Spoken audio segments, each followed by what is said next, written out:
Hi there, Scott Brown here. In today's exciting episode, we are back in New Zealand. And I've brought my Japanese tools home with me, and in today's episode we're going to set up the chisels, the planer, and we're going to finally use them. We're also going to explore how a New Zealand builder even gets into Japanese carpentry in the first place. And we're going to look at those gates that you see all over Japan and have a wee look at how they build them. And we're also going to catch up with our friend Nikita from the previous episodes, who has bought a house in Japan. Welcome to another exciting episode.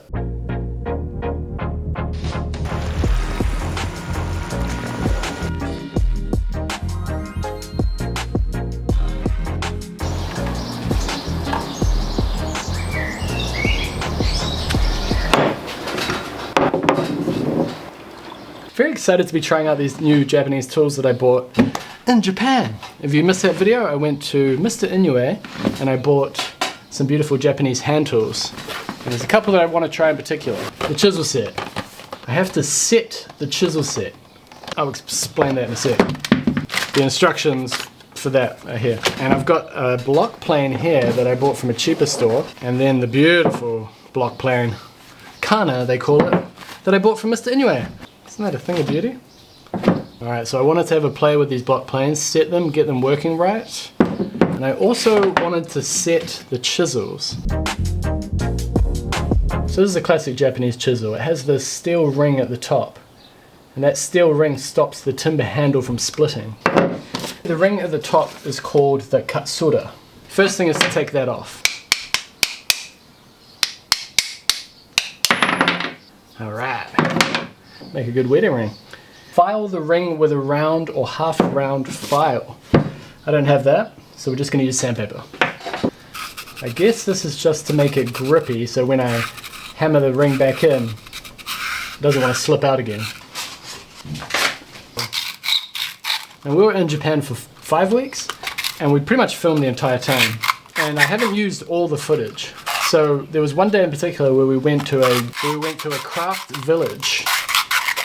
And the reason I bring that up now is because they had chisels like this, carving chisels, but built very similar, that were 3rd generation chisels. So the guy using them, his grandfather used them. From his father. So まあこんだけ長かったやつの third generation. ここら辺まで Tools are Even the tools are 3rd generation. So in theory, this could be the first of 100 years of chisel use. Step 3. Lightly shave the handle with a chisel. I mean, if it fits, why would I need to shave? Maybe that will grip better. Now the next step I've actually talked about on the channel before, and it's called killing the wood, or as they say, kigurashi. Kigurashi. Kigurashi. I think I'm saying that right. You compress the fibers of the wood so the ring gets on easier, and then the idea is that I put the ring over it, and then the timber expands again and leaves a tight fit. And now we pop the ring back on and hammer it a couple of mil lower than its original position.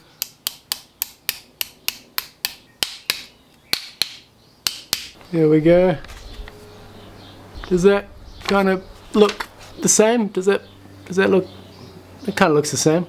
And the final step is to prevent the ring from coming off, hammer the wood to create a shape resembling a mushroom head. There we go. Exciting. Alright. How to set a Japanese chisel. I'm going to do that 4 more times, and then we'll look at the hand plane.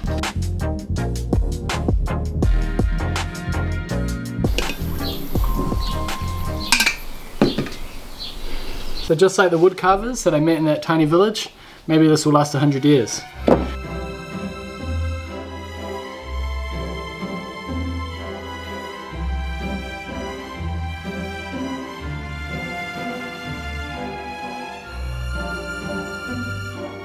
Is what we can come and do, so you guys can get a feel for it. That would be amazing.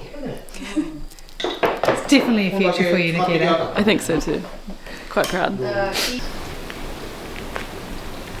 Other than obviously being very impressed by their wood carving, their workshops were kind of small and they didn't have a lot of machinery. You know, some people had a table saw or a jointer, things like that, but they were pretty small spaces. And as soon as I returned home, I just looked at my garage and went, And I'm so glad I have this space. I'm so lucky to have this amount of space. It's just a double garage. And it's easy to get down when you watch YouTube videos of people with these gigantic workshops and tens of thousands of dollars worth of machinery. I don't know, the guys I saw in Japan, they did a lot with a little space. Anyway, planer. I don't have instructions for the planer, but we can figure it out. We're going off memory here. It's all about knocking these the correct way. It really is just 2 steel plates inside of a block of wood. Oh, there we go. Alright, I need to clamp this down.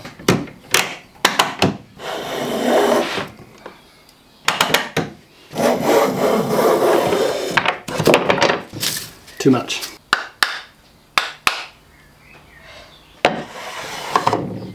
Not enough.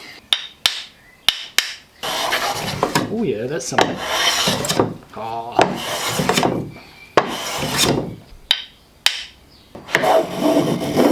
Again, too much. So if the blade's sticking out too much, I hold the blade and whack the timber. And if the blade's not sticking out enough, I hold the timber and whack the blade. And then you go side to side to straighten it.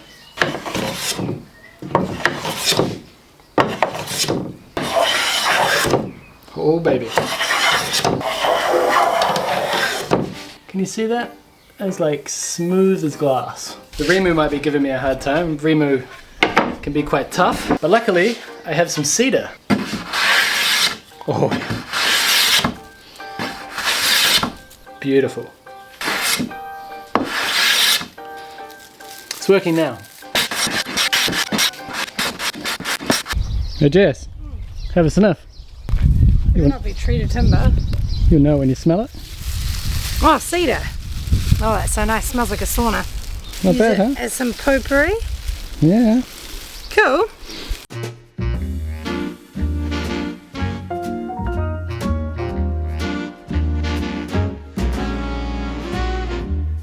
But we were literally just driving past this place and I saw all the slabs of timber and we stopped. Pick up a slab like that, build a coffee table, what's that, 20,000 yen? It's like $200 I think. Look at this one, 100,000. I think that's $1,000. And that's probably 2.5 meters.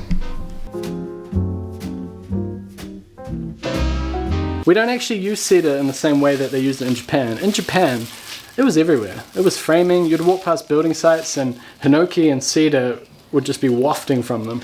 Here in New Zealand, we treat all our timber. It's basically our way of making pine handle the elements. But in Japan, they use natural, moisture-resistant timbers. They just so happen to smell nice. This is hinoki that I brought home from Japan. All legit. I declared everything at customs. Just We were worried about it. it's actually packaged up like this because you're supposed to put it in the bath. Oh, like a tea bag. Yeah. Yes, God. Just like a tea. I think the idea is that it gets the oils out of it. It's supposed to be good for you to soak in. We don't actually have a bath, so... Can you do the same with this? I don't know. I guess theoretically. I wonder if it's got the same... As a business idea? But this is hinoki, cypress, and that's cedar. Yeah. But I don't know if the cedar that you're working with is the same as the cedar they have in Japan. What do they call it? Sugi. Sugi. Sugi. The point is that these timbers aren't as common here as they are in Japan. No. We'd visit building sites and the whole thing smelled incredible because it was all cypress and cedar, not a lick of shredded timber inside. Just completely different to the building sites here. So I mean, I thought this could just be like a palette cleanser in between H3.1, you know, so in between treated timber, take a whiff of that. But this is the thing, can you imagine getting treated timber essential oil? No one wants to sniff that. It would be my first choice. Alright, that's enough.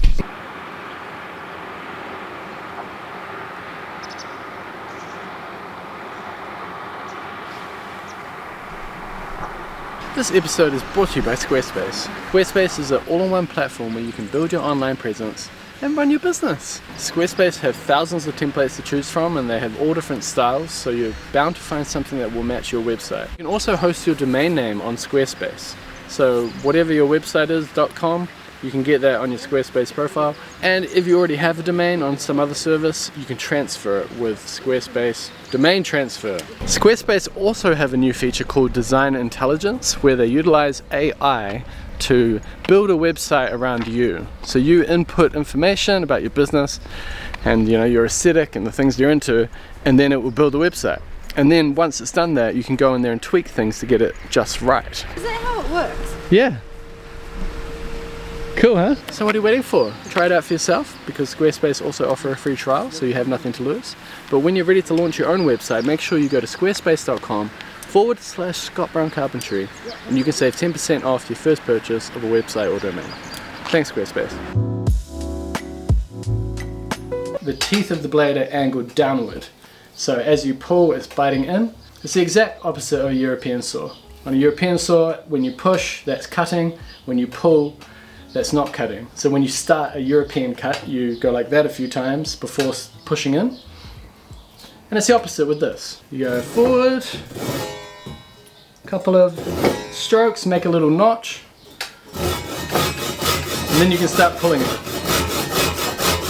And with any hand saw, whether it's European or Japanese, the important thing is to keep the blade in tension. And the idea with the Japanese saw is because you're pulling, that keeps the blade in tension. That's why when you use like an old European style saw, maybe you're using a blunt one, and you're pushing and pushing and then it gets caught and it bends like that. Well, when you're pulling the saw, it doesn't do that.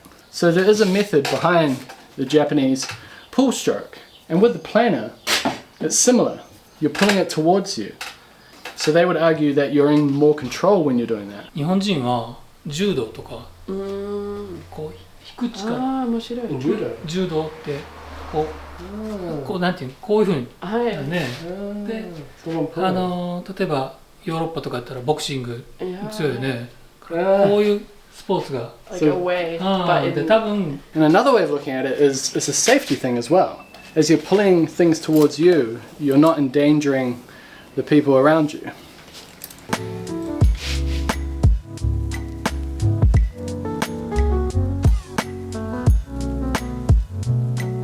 If you've come this far, you're probably interested in Japanese joinery. I highly recommend this book to anybody. This is like a Bible of Japanese joinery. There's over 100 joints in here, and it shows you diagrams of how to do them.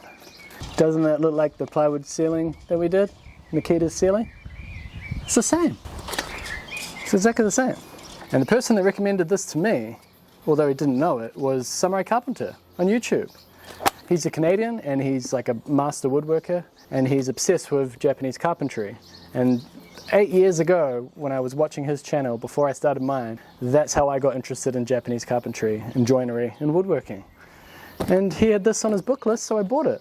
So let's pick a joint from this book and see if we can do it with the new tools.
Some little wedges. Now let's put together this little joint.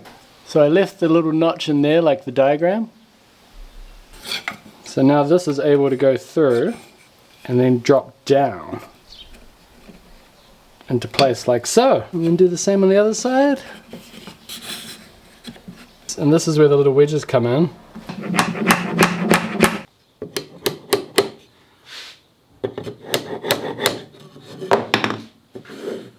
So I think that's how they made them. And they made thousands of them at that one place that we visited.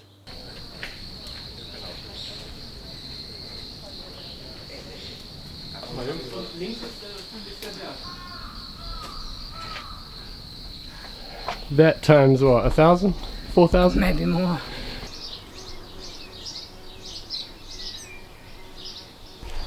Busy girl. I'm wrecked. So what, Oh, wow. 28? Yeah, I know. The path is gone. Oh my god, today was like the hottest day. I chose the worst day to do this. Long term, we'll try and make that area nicer and a place we hang out. Yeah. So we need shade.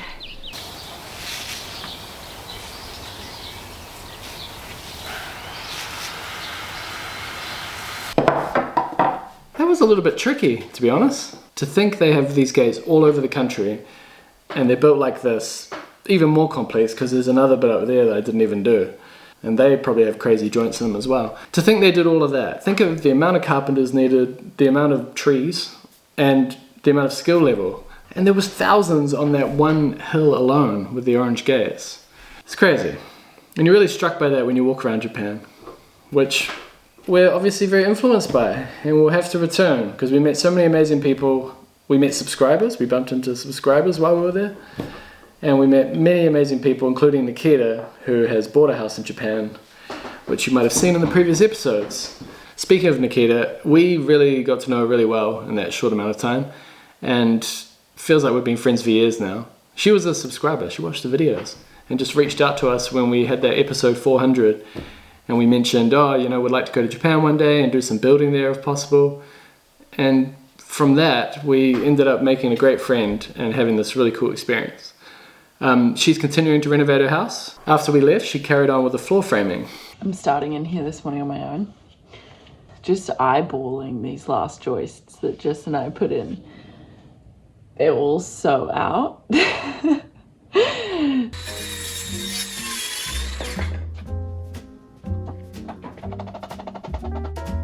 So we've still been going back and forth on our WhatsApp group. I don't know how she does it, to be honest. Moving to another country where she doesn't know the language, and just, she's bold. If you missed that episode, I'll link it below. It was a fascinating story. One thing I am more familiar with is the challenges of renovating. And Nikita has recently been hit by a couple of pretty big bills that she wasn't expecting. So she has started a Kickstarter campaign. So if you want to follow along a little bit more with what she's doing, and maybe you want to help her out if you can, or maybe you're just interested in potentially staying there eventually, I'll put a link in the description to her Kickstarter campaign for her future guest house, Akitsu. We got so many positive comments in that video about Nikita, so I thought you guys would love to hear what she's doing next and follow along, and if you can help her out, even better. So yeah, Japan inspired us. I'll probably be talking about it again in the future. If you want to hear more, let me know. If you want me to shut up, also let me know in the comments below. Also, if you want to see more about that wood carving village, let me know, because I want to do a video about that in the new year. Anyway, thanks for watching this exciting episode.